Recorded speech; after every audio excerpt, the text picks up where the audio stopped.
Hi, I'm Chaz Kangas with GoRadioMN.com, and I am here with the great David Harbour. David, how you doing today? I'm good, how are you? Spectacular. Good. So I've been reading a few of the interviews leading up to season 3 dropping on Netflix, Oh, God. July 4th this year. I'm sorry for you. Oh, no, they're a feel-good hit of the summer.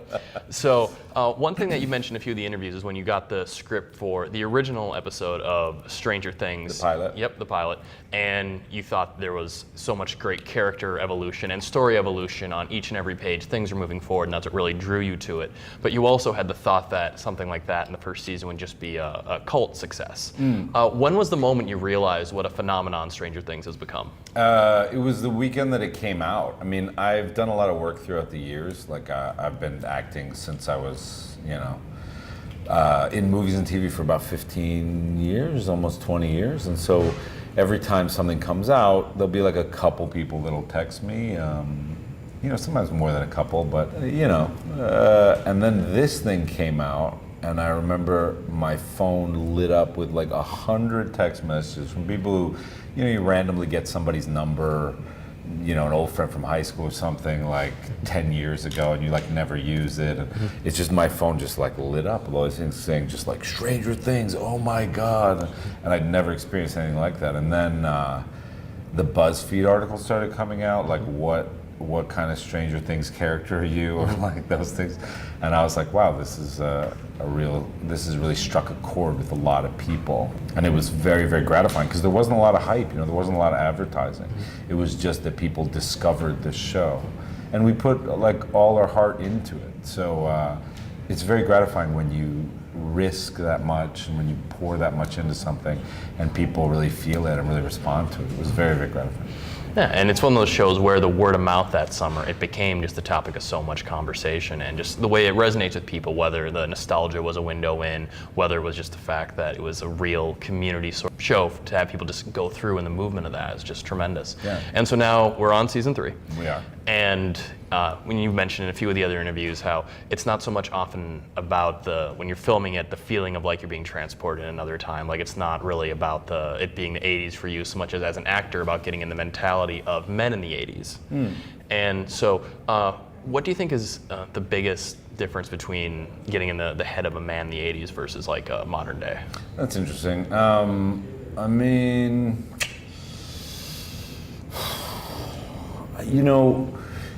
Hopper is a product of his time. He's also a product of what we went through in this country. He's someone who was born in 1940. So, because I age with him. So he's 45 in 1985. So he went to Vietnam, and he was in New York as a cop in the 70s. And so all those things kind of factor into his views of life, his PTSD, his depression, his love of country, his love of his Midwestern town that he grew up in. He lives a very different life than I do. And so in that way, my whole family's from Houston, and my sort of my genealogy is a lot from Houston, and so I use a lot of that stuff. I use a lot of stuff that, like my grandfather, my uncle's down there. So it's sort of a combination of all these things. I do think, he tends to have these rougher edges than lead characters of today does. Like he clearly has, he's homophobic in certain ways. Like and I think that's one of the interesting things about the show is to go back and to have this like heavily, he's kind of, he's angry at children and women and all sorts of people. So like to have this sort of throwback character really start to develop and learn throughout the show is one of the enlightening and fun things to play. And to go back and to have sort of that strong, almost boorish masculinity, but amidst sort of the reality of like strong female characters, like Joyce, who doesn't need a guy like Hopper, who goes and gets her own damn axe to like chop a wall and the thing, and for Hopper to have to keep up with that, but still have this rugged, masculinity thing, I think is a really fun thing to play with, that we play with in the series. But I like his rough edges. I mean, when I was a kid, I remember my grandmother. This is something that we don't really, you know, support anymore so much. But I remember my grandma. I was 5 years old and I got stung by a bee or something, and I cried, and she, you know, she like knocked me around, not in a bad way, and said like, boys don't cry. And so I grew up with this sort of boys don't cry thing, which I really have a lot of respect for and a lot of sort of nostalgia for myself, because we live in a very different culture today. But there's something about the tradition of that, you know, rugged cowboy thing that I just have a soft spot in my heart for, and I just have a love for. So, you know, that all fuels my characterization of him as well.